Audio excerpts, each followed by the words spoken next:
Good evening, ladies and gents, and welcome to the Toon Review for tonight's FA Cup preview of Newcastle United versus League Two Bromley, of course. Newcastle United expected to rest a lot of players, so we'll take a look and see what lineup we could possibly do. We'll have a little look at Bromley and see what the crack is with them, see how they're performing this season down in League Two. But things are very, very different since we took on Wimbledon, of course, way back when, earlier on in the season. We are very much a different animal. The squad-wise is the same, of course, but it's the performances, the attitude, the players.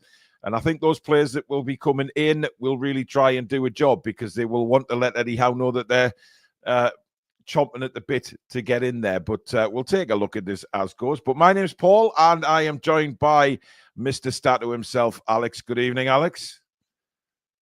Good evening, Paul. Good evening, Magpie Massive, and everybody in Viewerland. Yeah, it just seems one of us has to get that in. I want to start off tonight, though, with Martin Dubravka, Alex, because I'm a little bit miffed. I don't understand what the hell's going on. It's now come out that it's a free transfer if he does go.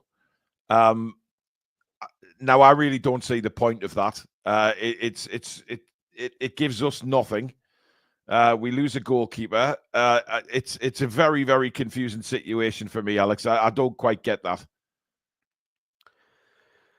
Yeah, if there's any truth in it, then that's a bit shocking. Being as he's look, let's be honest. 4 or 5 weeks ago, everybody would have been just like, meh, whatever. We'd have preferred a mill. Yeah, it is what it is. Yeah. Whereas now, because of the run of form he's been in, everybody's like, well, no, we want a transfer fee, obviously. God. I am taking a step back from everything to do with the Miggy and Dubravka saga because I think the journalists have not got a clue what's going on, and I'm actually it's quite obvious. I'm a little bit sick of the fact I let myself get maybe a little bit too trusting of people.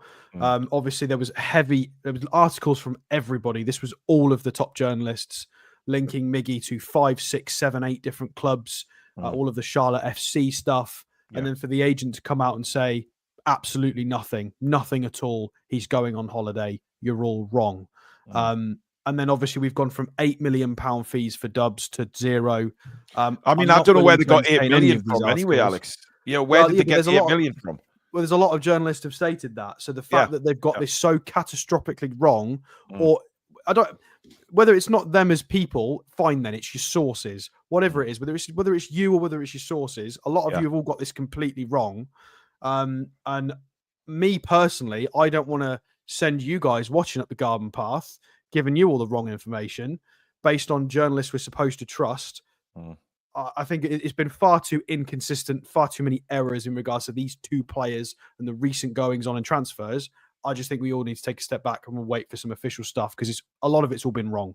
So nothing's come from Newcastle United at all on Dubravka. And the last time Eddie was asked about it was in his last press conference when he just said we're thinking about the Arsenal game and nothing more.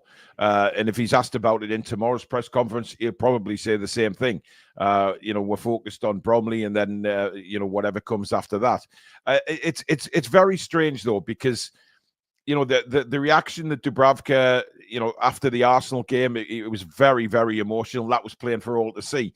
And when you look at a player like that having that sort of reaction, it does tell you that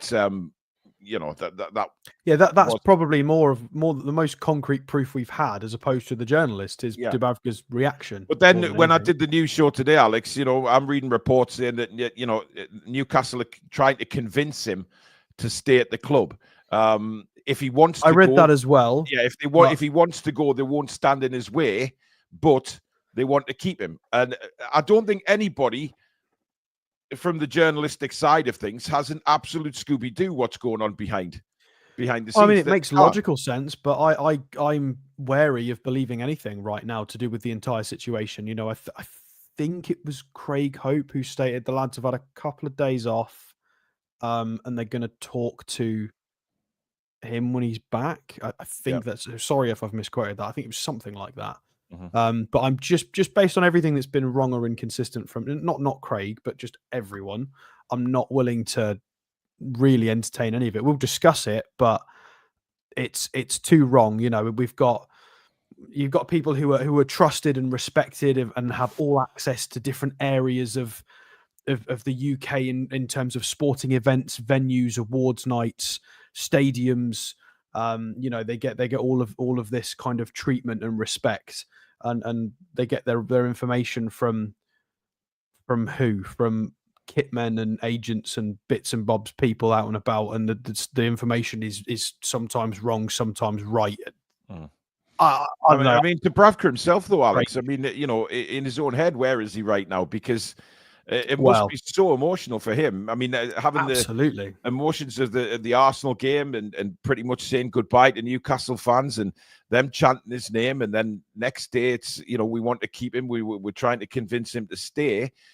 When obviously he wouldn't have started any sort of negotiations with Al-Shabaab had Newcastle not known about it and said that, you go and speak to them. And now suddenly, we want to keep him. His head. Well, this was probably in the pipeline in December, wasn't it? And they weren't expecting this to have happened. So it's one of those, and I think Martin himself will be and ahhing about what possibly to do. I mean, we could be wrong. I don't know him as a person. Maybe his head is. Maybe he's made his decision and he's gone. Or maybe his head's 50-50 and he's thinking, I could get to play in a cup final here. I'm playing so well that they might keep me in as number one. Nick Pope might not get back in if I'm playing this well. I might get to play in a final. I might get to do a Champions League push. I'm playing really well. I'm contracted anyway. I can go and do my move in the summer regardless. So, but again, I could be completely wrong. Maybe his mind's already made up. Maybe there's been administration and things signed. We don't know, but I would imagine there's a bit of truth in the fact that some people want to keep him. Probably Eddie, probably the squad as well. Probably the lads. You would imagine. And he's our player for the next 6 months. So, I mean, the problem is if we block any exits and he gets a bit unhappy. We might not get these kinds of performances. I mean, his head must be battered because he's now got as you said. Well, what I mentioned on this news show earlier on was, I think Dubravka's done enough now to keep his place when Nick Pope's fit. If Nick Pope was 100% fit right now, I wouldn't change it. No, because of how well it's going. That's changed dramatically, hasn't it, within the last 6 weeks? Like you say, we would never have thought we'd say that, but he's got 5 clean sheets in 7. He's playing really well. His distribution's been excellent. And goalkeepers, you stay as number 2, and then you get an opportunity to come in due to an injury, and it's up to you to keep his place. Then there's no reason at all that Dubravka gets dropped, and I think that's now what Newcastle United are trying to say to him. Absolutely. Well, we want to ride the form. Absolutely, yeah. And he's now got to think, right, for me, stay until the end of the season at least. What then happens now? I've got an opportunity to fight for, a top 4 finish with Newcastle. We're still in 2 cup competitions. Everything is we've overcome a lot of adversities at the start of the season. I've got my place back as number 1. And then he's got the other side moving to Al-Shabaab. Obviously, he's going to get better wages there. But at the same he is time, on 45k with us. He's not on. I think you get a bit more over there. No, of course not. Definitely. But it could. You know what it's like, don't you? Saudi Arabian wages. But I don't know. But goalkeepers have a lot of extra time, don't they? They play longer. But he is 35, though. I mean, and you've got to think about it from a personal perspective. I mean, if we take a step back from the fact that these are professional footballers and their wages are never going to be what we're ever going to earn in a lifetime, if we look at the human element of it, in the last couple of months, he's maybe considered the future of his wife and children. Whether he's got to learn a new language, whether his kids have got to learn a new language, schools, hobbies. What's his wife going to do out there? Family, he's been in Newcastle for years now. 7 or 8 years? 7 years, something like that. So he's probably had to go through all of these kinds of different decisions, and it doesn't matter whether you earn £400 or £45,000. It's you still got to have these. He's still got to make all of these decisions and make the right decisions for his family and stuff like that. So, for him to have probably been in that place mid-December to all of a sudden now it's completely flipped, and he's like, oh my god, people want me to stay. Well, listen, it's a big flip for him. So I've put a poll up. Would you keep Martin Dubravka? Yes or no? Simple poll. But at the end of the day, it sounds like, Alex, it's going to be his decision. Newcastle are trying to convince him to stay, but now Martin Dubravka is in the position where I think it's his choice if he wants to stay or he wants to go. If he wants to go, Newcastle won't stand in his way, but they are trying to convince him to stay. I don't know where his head must be at now. It must be all over the place, because 6 weeks ago, there was no chance of him getting anywhere. And he needs to hire a hypnotist and just invite him into the office when he comes back from holiday. But it's the free transfer I don't get, Alex. The fact that we're not going to get any money for him, it's weird. It is a very strange circumstances. I gather, yes, you'd get his wages off the books. That would free up some money, absolutely. But I think we can get certainly considering it's to Saudi as well, because you would imagine we've done it before where we've sacrificed a transfer fee to try and just get someone off the wage bill. Maxi, and that's I was just going to come on to that. No, I was more on about I think it was who was it? Maybe Fernandez, your Manquillos, your Carl Darlos. You're heavily sacrificing transfer fees just to get wages off the books, basically, because we arguably could have tried to get more for them transfer wise, but we just needed to shift wages out to redo the squad. And this is a situation where, in theory, he's worth a few £1 million. Maybe 2 or 3, you would think, is a general valuation for his age and quality in that position, and the amount of time left on his contract. But for Saudi, you wouldn't imagine that would be a problem. But then you've got the Burnley chairman, who was interviewed on American TV, saying that he was asked about James Trafford, and he expects him to leave the club. I mean, he didn't outright say that, but in as many different words he did. It's just hugely up in the air, absolutely hugely up in the air at the minute. But again, we'll have to wait and see, guys. We'll leave the poll up for 10 more minutes and see what you guys think. I've seen a few people say, we need to get rid of the Ashley players and things like that, and the time has come to move him on. But you have to look at the rid of the Ashley players. What? All right, we'll just get rid of Joe Linton and Fabian Schär. Yeah, look, we're in a position now where the goalkeeping position is very important, and if Dubravka stays, I don't think I'd mind, because he's looked very assured. And look, a lot of the defensive clean sheets have been to do with Mr. Tonali helping out there as well. There's no doubt about that. We've seen it. But we'll see what happens. Managerial job going in the Premier League as well today, Alex. Sean Dyche finally loses his job at Everton. And of course, this sometimes happens, doesn't it, when teams are struggling, they get to around Christmas time, just after Christmas, one team pulls the trigger on a manager, and other teams follow suit, and Everton have done the same as West Ham. Yeah, I mean, well, I think there was a general consensus that Sean Dyche had taken them as far as he could. I don't think the recruitment's been very smart by him in the last few years. I think he wanted his opportunity at moving away from the Burnley stigma and maybe having a go at trying to push a top 10 club and develop and put his style, maybe a slightly different style on a club. And it's basically the Scouse Burnley at this point, so he's not really done that. I mean, look. Here's an example for you, Paul. As a good example of what Sean Dyche is about.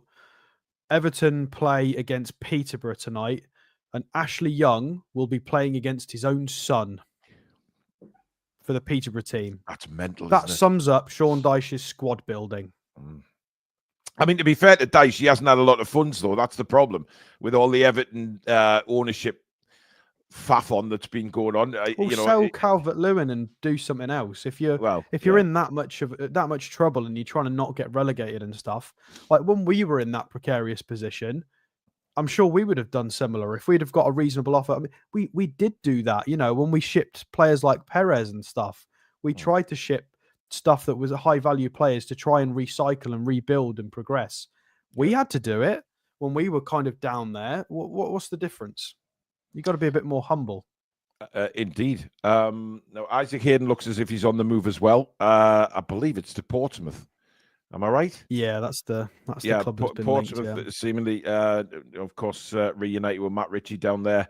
And Newcastle have a new director on the board, Alex, a Spaniard, Jacobo Solis. What do you make of that one? Yeah, well, I mean, he was already involved with the PIF anyway. He's already done some stuff in regards to Newcastle United, as far as we're aware. He was already in and around that. So I think this is all but just a formality, him joining the board of directors officially. So, yeah, it is what it is. I mean, I think I can't remember what his title is in the PIF. It's like head of European something or other. Yeah, of the public investment in Saudi Arabia. Yeah.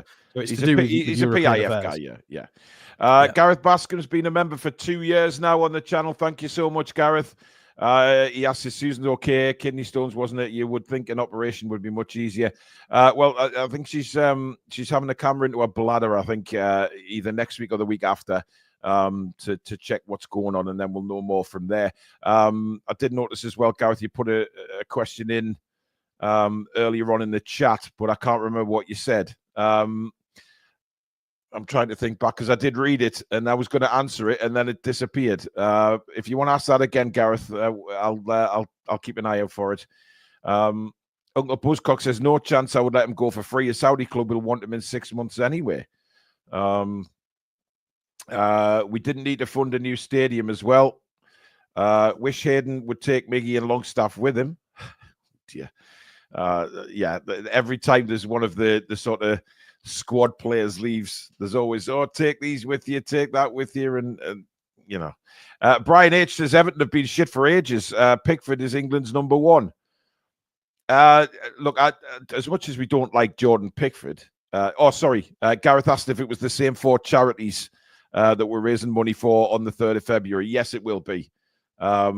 It obviously, you know, the charities that we're going to raise for were all picked by everybody on the channel. You know, that we come to an agreement that those 4 charities were the ones we were going to go for, very close to our hearts, and they mean a lot to us. So yes, it will be the same. What was I saying before that? I can't remember. Oh yes, Pickford. Pickford. I mean, whatever you think of Jordan Pickford, he is a good goalkeeper. He has his moments like every single goalkeeper on the planet, but he is a good goalkeeper. Barbara has been a member on the channel for 35 months. Thank you, Barbara. Hope you're well. Hi, Paul and Alex. Do you think we will play a reserve team against Bromley? Well, we'll find out in a second when we do our team selection, and we'll have a look at it. But if you are enjoying the show, guys, as usual, please do give it a like, a thumbs up, as it's very, very important to the channel that we keep those coming in, so we stay around in the search results when people look for Newcastle fan channels. And of course, if you're new and you like what you see, please do hit that subscribe button. We're, I think, just less than 150 away from 35,000 already. So please do, if you are new, hit that subscribe button and the notifications bell as well, so you never miss an upload or a video. As usual, you can support the channel in the 2 ways: by membership, which is the join button underneath myself and Stato, and of course super chats. That's the $sign underneath the live chat. That will also get your comment guaranteed to be read out on the show. And of course, a massive thank you to channel sponsors Mamaroo Records, who are based in Whitley Bay Town Centre. All your music needs for your vinyls, your CDs, your music merchandise. They do some sporting merch as well as gift cards. If you can't get in to see them in Whitley Bay, head online. They're pinned at the top of the description. And tell Steve that you're a TTR viewer, and I'm sure he will do you a cracking deal on what you are looking for. Nick Thornton says Pickford is number one for England because Pope's distribution is shocking. I mean, do you think that is the case, Alex? That Nick Pope really, right, it's kind of a letdown. He would have been had it not been for poor distribution. Yeah, I think if he was 30-40% better with his feet, he'd have been the England goalkeeper for the last 5 years, at least. Because he's been, I mean, there have been a couple of questionable performances from him this season, but largely on the whole, since we've had him, his shot stopping has been exceptional. His sweeping, his confidence has been fantastic. It's purely, he just looks like he looks like a terrified baby reindeer that's about to be killed by a murderous snow leopard. Like every time he gets near the ball, and I really don't feel like that's harsh at all. Whenever the ball goes back to Pope and he gets pressed, I guarantee most of you in the chat will go, because I do. I don't watch football. You can tell when we commentate on it, Alex. It's like, oh, Nick Pope's on the ball, and it's like you get yourself sort of just a little bit worried about what he's going to do, and it's a little. I mean, scary. and I try and watch football a little bit more analytically. You know, I've got notes, and I'm trying to look at different things. But then Nick Pope is the thing that draws me back into the emotion of the game, because I go, oh God, I put the pen down, or if I'm typing, I'm just terrified as to what he's going to do with it. Interesting question from Dylan, saying that maybe we've moved on from needing a sweeper keeper because of the position that Toon Army plays now. Does it eradicate the need for a sweeper keeper? I mean, I think we need to get away from this whole. Goalkeepers can just do a bit of everything. Surely, we don't need somebody. We don't need to go and get the best sweeper keeper that's on the market. We just want somebody that is reasonably good at it. It's okay. Who is better than Nick Pope with their feet, and that's the problem. These kinds of profiles are difficult, but everybody's getting goalkeepers left, right, and centre. Spurs have just signed a new goalkeeper. Like, there's plenty of goalkeepers floating around in Europe. It's up to the scouts' jobs. You know, they've got to crack on. Yeah. Abs, snow leopards are not murderous, just following their nature. Oh, dear. People asking where Billy is tonight. He's not great, guys. Tonight he's in a bit of discomfort with his leg, and he's just having a night off again. Well, funny enough, Alex was going to do the show on his own, because I've been up through last night and feeling terrible today. But you know what? I just came into this. I've been in the studio most of the day, actually, but just battling on. And sometimes you have to. I couldn't leave Alex stranded, guys. I mean, he's, you know. Ricky says, what you just said about Pope, Alex, is spot on. And that fear, I feel, spreads throughout the team as well as the fans. And that's a good point, Alex, because the goalkeeper's distribution, it does affect the team, doesn't it? If you've got a keeper who's just slicing the ball out to play all the time and putting you under pressure, that's not what you want. And that does have a knock-on effect. Yeah, you know, the thing that most goalkeepers do is when they receive the ball, when they sort of get a high claim or make a save or something, and they put the big glove out and they go, calm down, lads, calm down. Let's shape, calm down, everybody calm. I don't feel like Nick Pope can do that, because I feel like it's the other way around. I feel like the back four need to look at Nick Pope and go, "You good? Yeah, you all right?" Because the back four are fine. They're all pretty experienced. I mean, I know obviously Lewis Hall's very young, and Livramento, you know, these are two young additions that are being integrated currently. But apart from that, Botman's got quite a lot of experience for his age now at a lot of different levels. Title winner, Champions League experience. Burns got loads of experience. So is Trippier. So is Fabian Schär. So it's I feel like it's Nick Pope that unsettles other people, to be honest. David says, Stato, Boots have a cracking offer on blonde hair dye. Hashtag just saying. I know. I was talking about this with some colleagues today, and there's a few new people in the company that didn't realise that if we win a trophy, I am going blonde. So for new viewers of the Toon Review that have not been with us for a while or for too long, when we win our first trophy, I am going blonde. That was promised. I'm going Gaza blonde.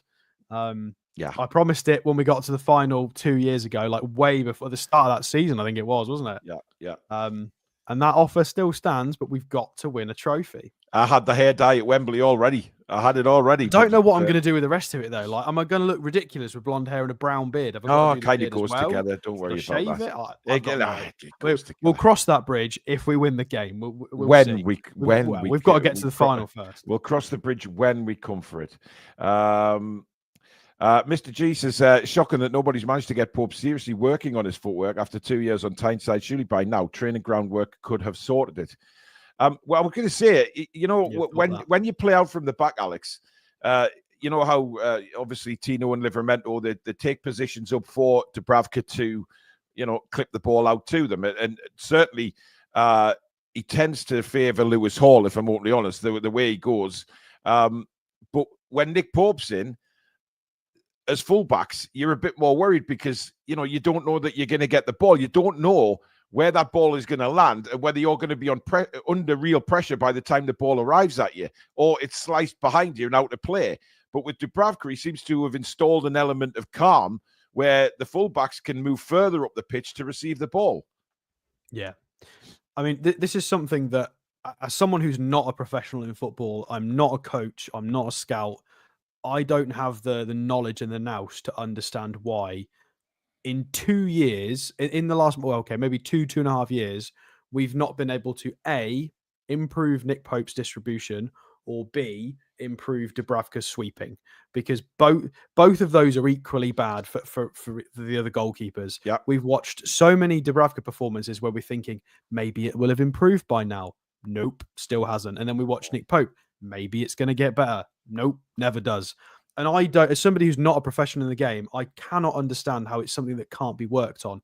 Maybe at the highest level, there is just a limit. I don't know. Maybe there is. Maybe they have done as much as they can in training. I've said that before. They work on. Yeah. Maybe we could do with trying to get a goalkeeping coach on to try and explain this to us, because maybe we're just a bit naive. But are they really at that cap? I mean, look, I said it before, Alex. If Nick Pope still now cannot distribute the ball very well, that isn't going to change, is it?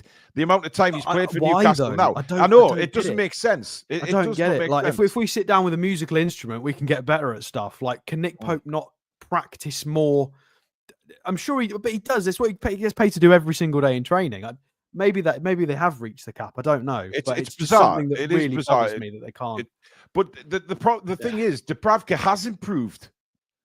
You know what I mean? He has improved a little bit with his distribution was never in question, but the way he's playing it out now it's been fantastic. Cleaner and crisper and recent in the last sort of 4 or 5 weeks. Yeah, definitely.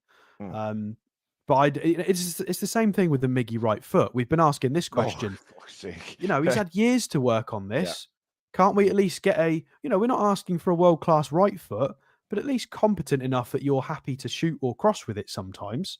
But he has used it a couple of times and it has worked. But he very rarely though. Very rarely. He's. I mean, it's a weird one. We'll have to do a new Toon review segment where we'll try and get some coaches on to explain what the hell is going on with certain players that just are inept at getting better at a particular thing. They just can't do it. It doesn't seem logical to me. But what she 64 says, it's probably because Pope is flat-footed. I wonder if it's got anything to do with that. The shape of your foot. Maybe he does look like he's got paddle feet, doesn't he? Yeah, when he kicks the ball, obviously it's like having flippers on your feet sometimes. He does step like he's got flippers on. Yeah. Well, he runs funny. I don't know whether you've noticed that, Alex, when you've been at games, but when he comes running into his goal, he's got a strange run about him. It's like.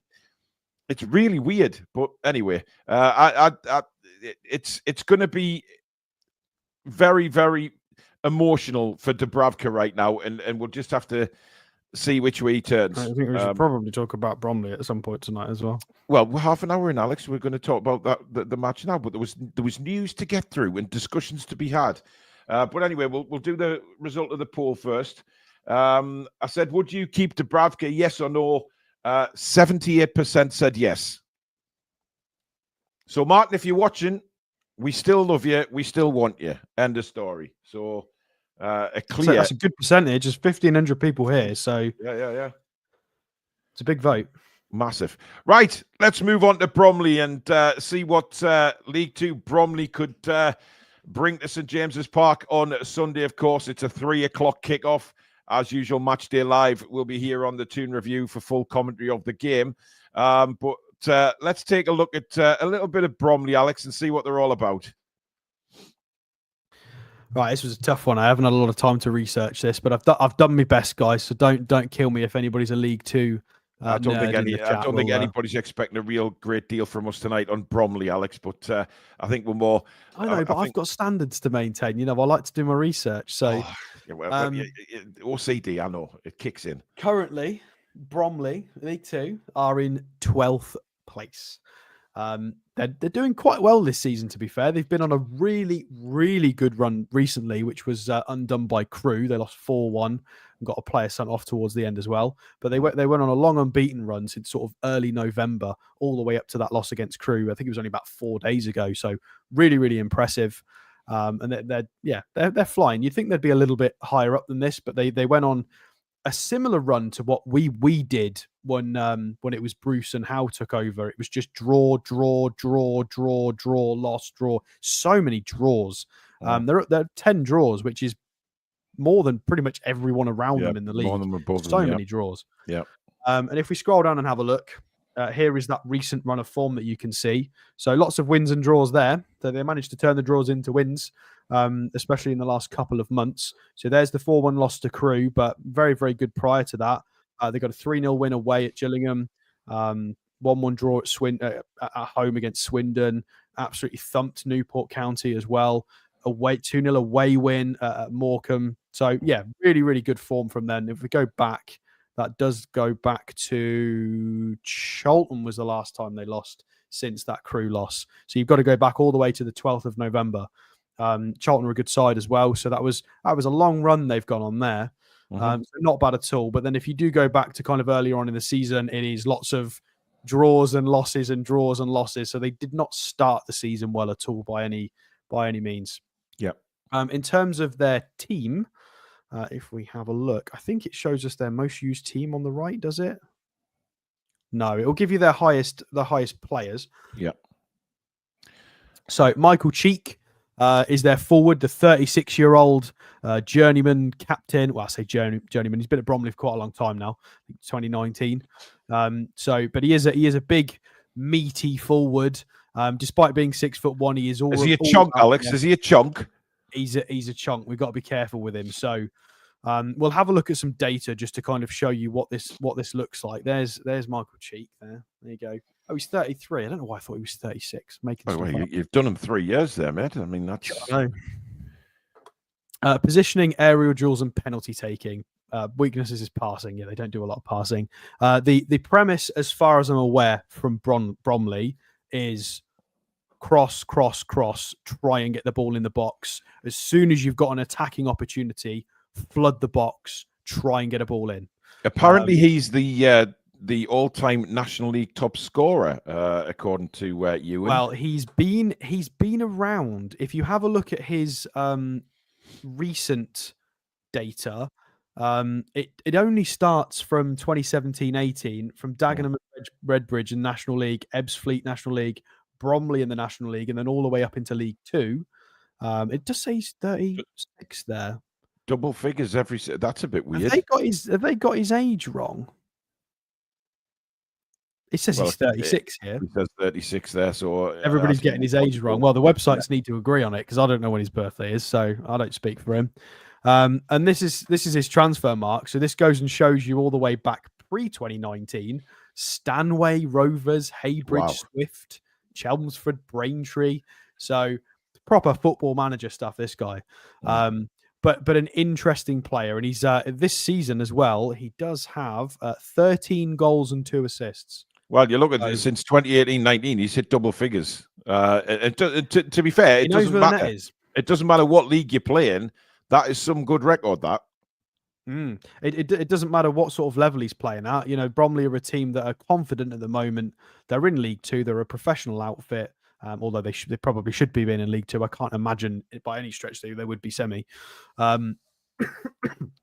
So, yeah, you've still got to be careful. And if we have a look at the Bromley stats and have a look at how they profile as a team, interestingly enough, despite being 12th in the league, they are 5th on the FOBMOT ratings for what they're kind of putting up statistically. So 5th in the league for goals per match. They definitely know where the goal is. 14th for goals conceded. However, I think they should be a lot worse off than that. Because if we do scroll down and have a look at their XG conceded, they have conceded the 5th most XG in the league. So they should have conceded considerably more goals than they actually have. So they've kept a tight ship. They've definitely overperformed in the defensive metrics. A lot of that is kind of exacerbated by the fact they have the lowest possession in the top 4 divisions. Yeah, 24th. 39.8% average possession. So are they a long ball side, Alex, do you think? They're actually not a long ball side. No, funnily enough, if you go and have a look at long balls, they are down in 15th for long balls. So only 20. Well, I say it's 24.7. I mean, that's a lot of long balls, but still, that's strange. They're considerably more long balls played at that level than it is at our level. Yeah. So it is more for accurate passes down in last place as well. It is crosses, 5th in the league for crosses with 4.8. So it is very direct. It's definitely a bit of long ball, but it is definitely rush the box, flood the box, try and make something happen. I mean, their goal in the most recent game against Crewe came from a handball in the box, so they got a penalty for it. They do get quite a lot of corners as well. So again, that sort of direct approach sometimes either gets them a goal or wins them a corner. I think they've got quite a high amount of touches in the opposition box. Yes, top 7 for touches in the opposition box, which is very impressive considering they're the lowest possession team in the league, the lowest completed passes in the league as well. So they know where the goal is, even though they are awful at sort of playing possession. In playing proper football in that league, they are probably the worst footballing side if we're talking about traditional senses and playing nice football, but they definitely know how to work the ball into where it hurts, which is the box. So we've really got to be careful, because if we're going to rotate and play some rotation defenders, potentially change the goalkeeper, which I think we probably will. Well, it's another Cambridge situation, isn't it, Alex? It's another Cambridge. I mean, people are saying Wimbledon as well. They gave us a game. It's their. Listen, to be fair to Bromley, it's a cup final for them, and for the fans, just like any lower league team, a small lower league team like Bromley coming to somewhere like St James's Park, it's a dream come true for them. So they have, when these teams come to Premier League grounds or Championship ground, whatever it may be, they come with nothing to lose. They've got absolutely nothing to lose, and they tend, when you turn up as a team and you've got nothing to lose, you tend to play a little bit better or overperform, actually, as Cambridge did. Yeah, I mean, Bromley, very kindly, they actually do put extended highlights out on their YouTube channel, even when they lose. So they've got a good social media team. And if you want to go and have a look at how they play, guys, they do good 10, 11-minute extended highlight reviews on their YouTube channel. So you can go and watch roughly kind of how they work in attack and defense, in counters, set pieces. A lot of that is there to be viewed. And they do look quite aggressive in the press. They win the ball quite high up quite often as well, regardless of not holding the ball very much. They're physical, they're energetic, they will have a go at you. This was a little bit of a change of shape for them in this last game. They did get a player sent off. It was very late. I think it was a little bit unlucky. This guy had just been booked and he just clipped the back heels of somebody who was running through. I noticed a lot in the last few games they've played. They get absolutely swarmed at the back post defensively. The defensive unit seems to have had a little bit of a wobble in recent weeks, in that there's just countless space at the back post. There'll be one person covering the back post, 3 opposition players, 2 opposition players. So they don't seem to be very good at coping with getting pulled left, right, and then an opportunity or cross coming in. Yeah. They don't seem to be spread very well. So hopefully the intelligence and quality of Premier League standard players, we should be able to exploit this. Well, Eddie will have done his homework. You're guaranteed that Eddie will have watched Bromley a few times or sent scouts to watch them since the draw was made. And he'll have watched games himself. Like you say, they do put extended highlights out, but obviously Eddie will be, he'll have more than that. Oh, well, they'll be watching. They'll have a they've got proper. I can't remember what it's called. Yeah, they have people that do match analysis. That will that is a position you can apply for at the club. It's literally you just do the analysis and you have a look at opposition, upcoming opposition, and have a look at how they play and get all the data ready. That's literally a job. So if they do play that formation, mate, I think we'll get absolutely blitzed. They play this formation. Obviously, he's going to be suspended. I think. I don't know if that will carry over into the FA Cup. I don't know. Not 100% sure on that one. The previous game, so this was away at Gillingham. They did actually play a 4-4-2 with the guy who got sent off in the previous match being the best player. So, yeah. It's strange how his photo was on that one, and then he's just a ghost face on the one where he got sent off. It's because he got sent off. Is that why he got right? The grey mouse. Yeah, the grey out. Right. Yes, I see now. So they've gone 4-4-2 in this one. Obviously, Dennis and Cheek being the main man, the big chonk up front. I'm not as familiar with all the players. I mean, the back four look very, very athletic in terms of their movement when I've watched some highlights, but positionally, they were definitely found wanting in the stuff that I've seen. The press from the midfielders and the energy and quickness of the counter-attack seems quite impressive. Again, it's always hard to understand how that's going to translate against playing us because it is playing League Two opposition. So although it looks great when you're watching League Two highlights, what's that going to look like against us? It might not look quite as impressive. So kind of hard to figure out, really. A lot of it depends on how we're going to play. Well, I would imagine we just play the 4-3-3 again. I don't see us. Curiosity. Let's have a look at the.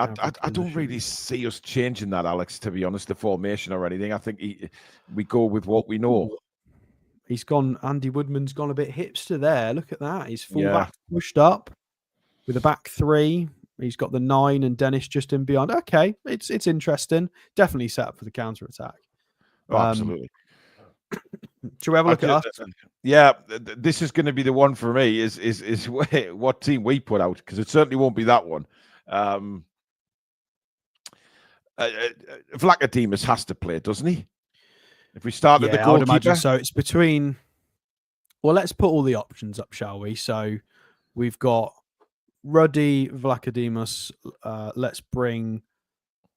Let's take players off the pitch so we can all have a bit of a start with the goalkeeper and then we'll work our way through, because the question is, does he actually make wholesale changes to the 11, or does he just rest a few? That's right. Well, let's throw some names on this pitch and see what people prefer and see what we prefer. Miggy, Kelly. Well, Miggy's on holiday, so the Miggy one's a weird one, Alex, because if he's away on holiday, that means he's done no training for the game. I mean, we've got to at least put him on this graphic, but unless he's gone away for 1 or 2 days and then he's back in training, I don't know. Kraft apparently is back in training, so I think we can maybe put him in this conversation. Alex Murphy. I mean, Sanusi might be a shout, gets involved in a match day squad. I'd like to see Sanusi, actually, whether it just be, if he's on the bench, come on for 20 minutes. I'd like to see him. So, by the way, I don't know if you've seen some of the news, Paul, and everybody else, that apparently we're rumored to be recalling Jamie Miley to maybe sell him. To sell, yeah. I was going to mention that when you said something about Newport before, and I was going to say, that's. Yeah, I mean, he looked really good for us in preseason when I watched him in person. I really liked his preseason this year. I thought he was really solid, really, really impressive. I know it's only preseason, but you can only judge what you watch. PSR though for you, isn't it? I mean, that's clearly a PSR sale. Well, I think he's been done a bit dirty there, because because remember, Joe White is a person. We still pay him. He still exists. So we've got Joe White out on loan and Jamie Marley. So we've still got players floating around that we don't talk about that we're going to need to do something with. We're either going to need to use them or sell them, because Jamie Miley and Joe White are both in their early 20s now, so they're not youth players. We're going to have to make a decision at some point. Anyway, what are we pulling out of this lot? Fabian Schär has to be in the reckoning, doesn't he? After he's missed 2 games, yeah, of course he does. Fabian Schär, let's bring him. Matt Target. Oh yeah, Matt Target, good shout. Even though the reports are growing now that we're looking to sell him. To be fair, Hearnes, you never know, might make a match day squad, or Hearns, however we're saying his name. Is Jay Turner Cook out on loan, or I think we've got him? Yeah, he's out on loan. He's on loan. Yeah, Shahar. I'm not sure about Shahar. Really good for the youth team. The right back. Maybe in a match day squad. Maybe. Gillespie, Alex? No. No, he can be the party planner. He's not getting in a match day squad. Right. Well, let's start putting a team together. Let's go with a goalkeeper first, obviously, and let's build the team from goalkeeper onwards. I think Vlachodimos plays on Sunday. Ruddy or Oddy. It's between them two, but I think it's got to be Vlach. I think Oddy starts. I think you're right. I'd be surprised if John Ruddy starts. mean, he's got to take his dressing gown off, hasn't he? So, well, yes. Now, right back is an interesting one. Let's just presume we're going 4-3-3, Alex, for this, because I don't see him changing formation. Who have we got that can play right back then? Kraft, Kraft, Trippier, Shahar are the three that could play right back. Yeah. Do you know what?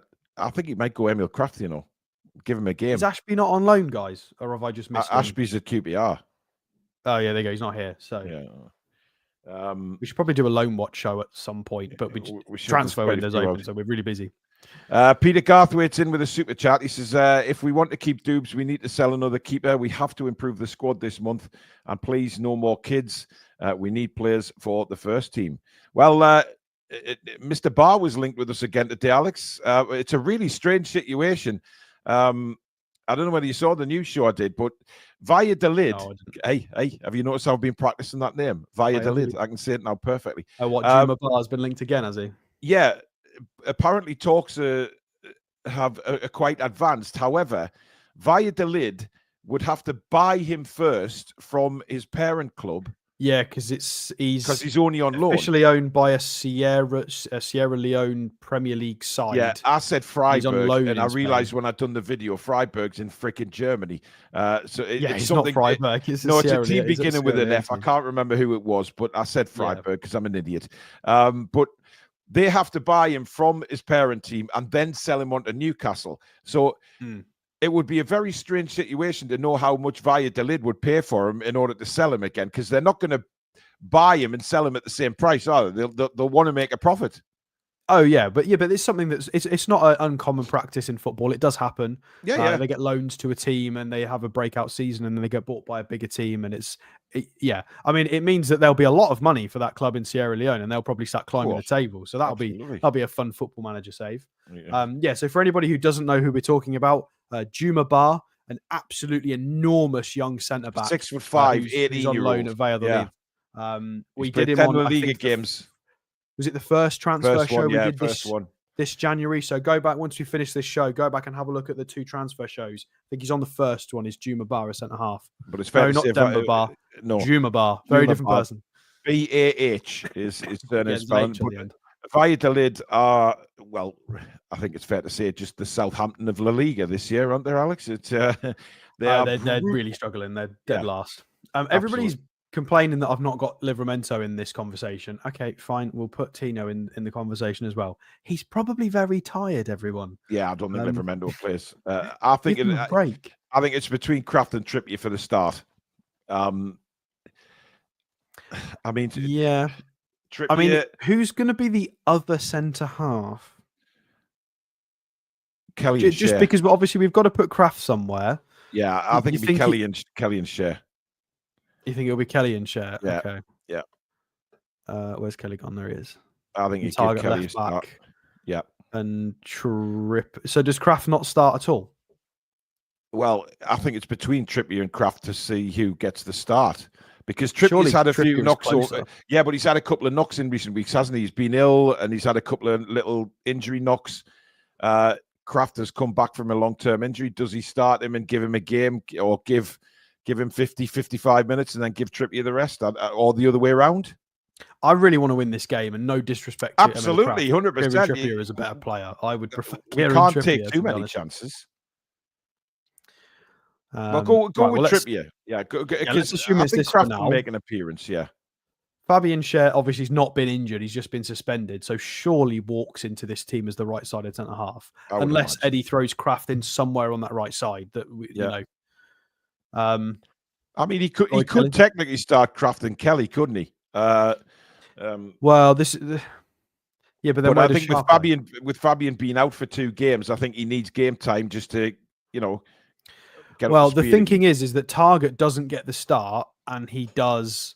Oh, yes, he could. Yeah. Which is an option. Because he might not want to start Matt Target. That's a good point.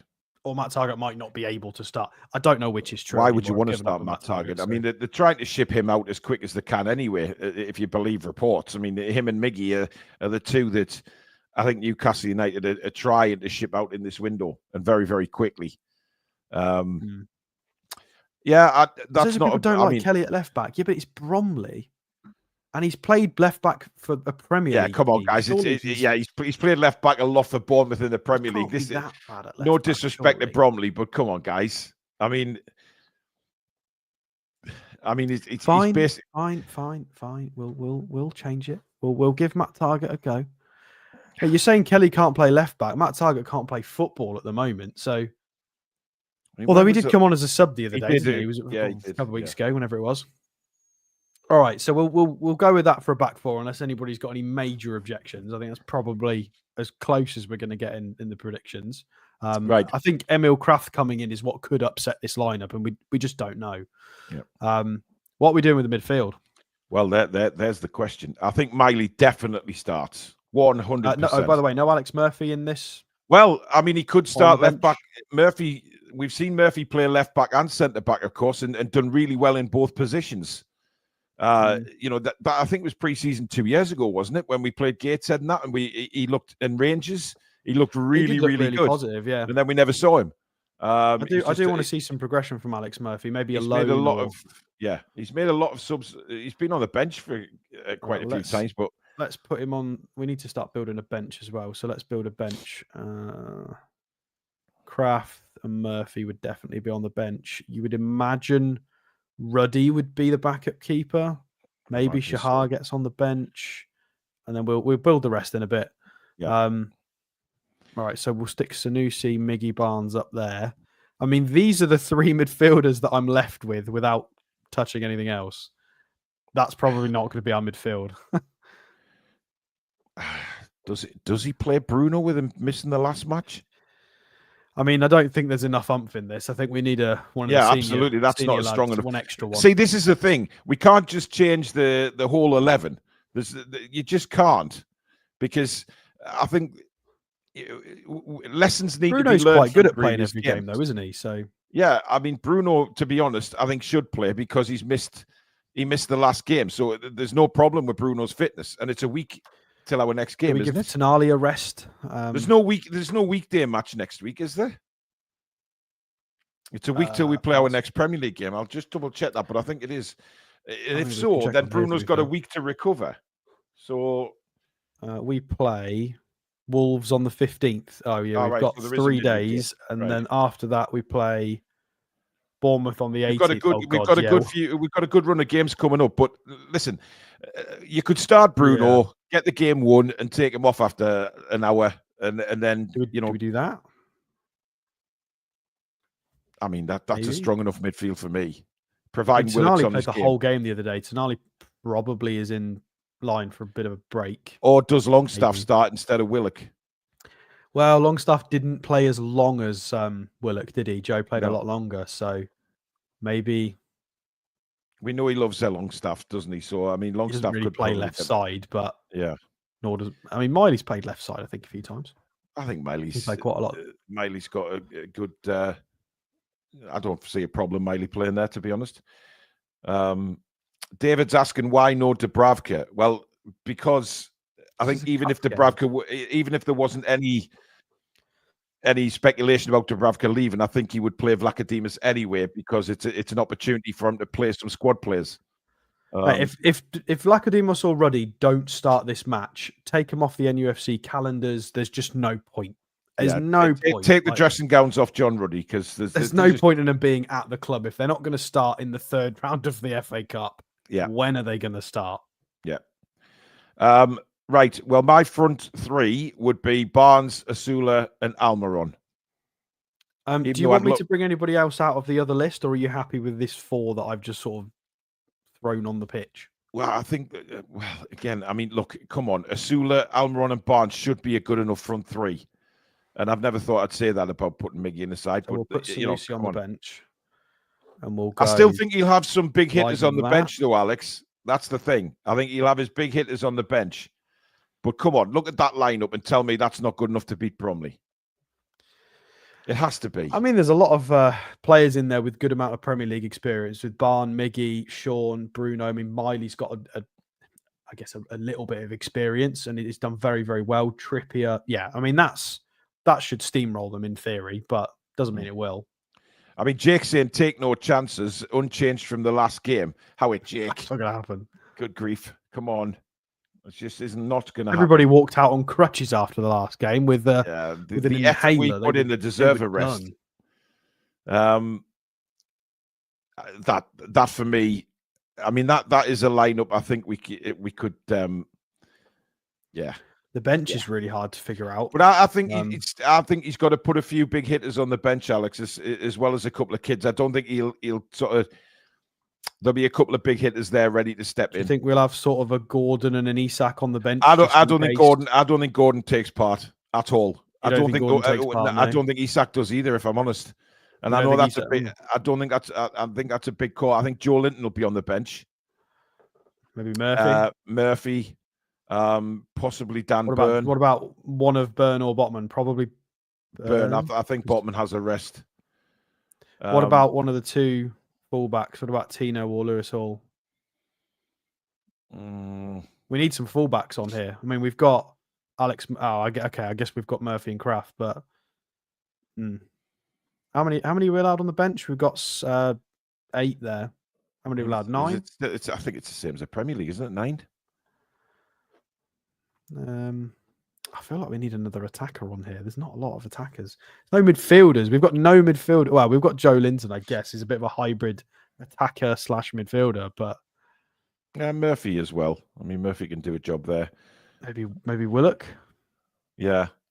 It's a weird squad we've got. I feel like there's a strange balance in the depth of our squad.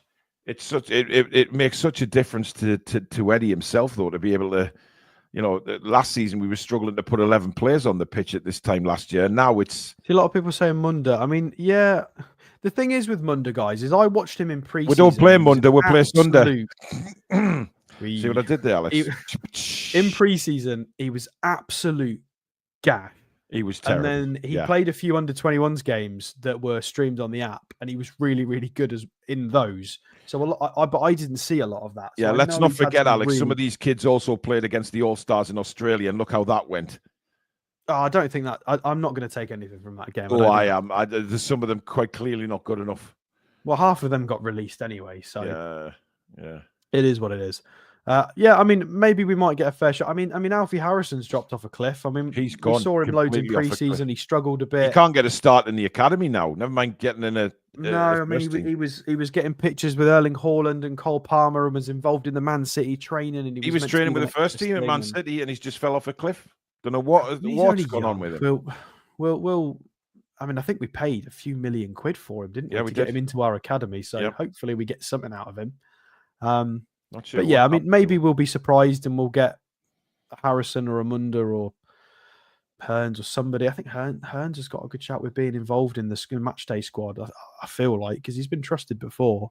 I think he's got to put a bit of a mixture on the bench, Alex. Like a mixture of experience and youth. I think is the best way to go about it. Garan Qual.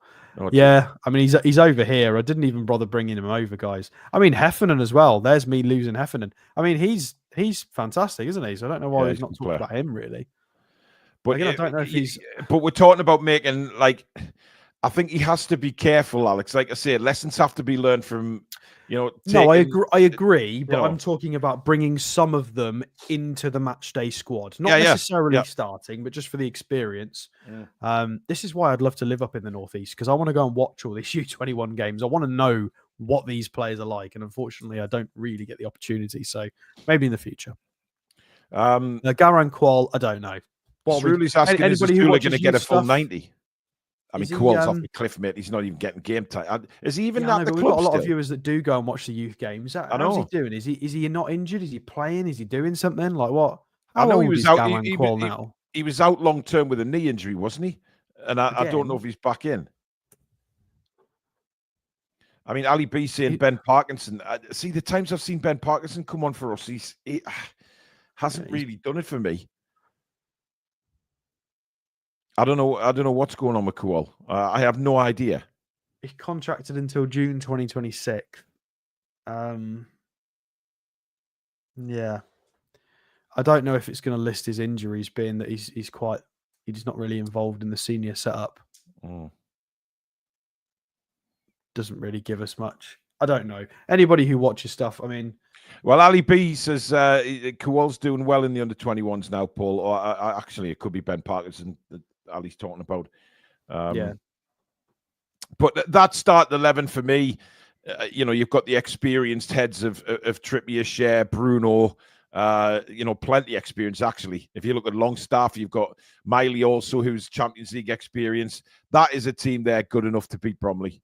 Jesus Christ, if that team can't beat Bromley, we've got problems. Coach Austin with a super chat, saying up the tune from Stace and Austin. Thanks, buddy. Well, most of this squad, I mean, hang on a minute. Let me take out. So if I remove those players, if I remove those 3 players and put them in the corner, the rest of that lineup, I think, have all got Champions League experience. I don't know if Barnes had Champions League experience with Leicester. I don't know if he was there when he was that young when they were in it. Possibly not. Okay, if I'm wrong, let's move him out. All of those have played Champions League football. Vlachodimos has got loads of Champions League experience, as of the rest of those lads. Wasn't Barnes with us in the Champions League? Well. He has. Was Barnes with us in the Champions League season? Last season, yeah. Of course he was. Oh, yeah. His foot for ages, didn't he? And then just didn't exist for like 6 months. Yeah. Oh, God. But he was around. Forget about these things. Jeffrey Brunt, thank you for your super sticker. Much appreciated, my friend. Well, we're coming to the end now, Alex. So are we gonna? I think that team is. I think the only contentious thing, Paul, is obviously Miggy in the airport in Paris, and we don't know is he coming back? Is he playing? I don't know. His agent seems to think he's not going anywhere. Don't really know. Well, if he doesn't, I'd like to see Sanusi get a start there. No, I don't think he will. I think I think if Almiron doesn't start, then Jacob Murphy will start again, because obviously Murphy was taken off after an hour at Arsenal. So I think you've got to let them develop. It's one of those. They're very young. They are very, very young. But this should have enough firepower as long as we've got a few of the big hitters on the bench. And I think there's a few players a little bit unlucky not to be in this lineup. Maybe Joe Willock would be a bit irritated, but I mean, he did start against Arsenal, so yeah, exactly. It is what it is. We need fresh legs. We need to play aggressive. I think Bruno being in the starting 11 is probably a must. We don't tend to play without Bruno anyway. Eddie very rarely. Has Eddie ever actively dropped Bruno? Or is it only ever been through injury and suspension? Probably the latter, I would imagine. Yeah, I think Bruno will start. So there you've done all right there. Yeah, I think that's a good side. Right, what are you predicting then, Alex? Come on, then predict the score. 8-0.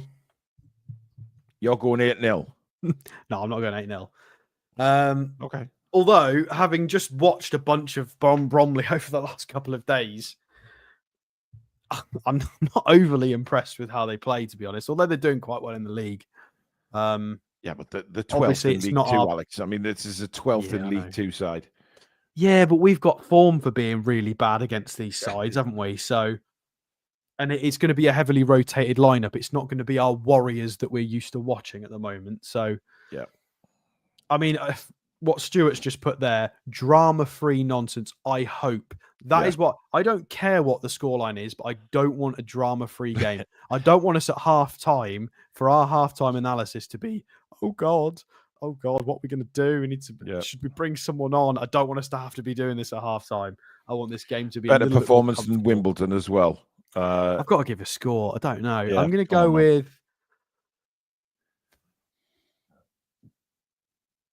I'll go with 4-1. I think someone, because it will be a massively changed lineup, different goalkeeper. I think something weird will go wrong at some point, and we might concede a goal, something a bit dodgy. And then we've got enough to score a few goals, and I think we'll put 4 past them. We are at home as well, aren't we? So, yeah. Nick Thornton says a player jetting off days before a game. Weird, very strange.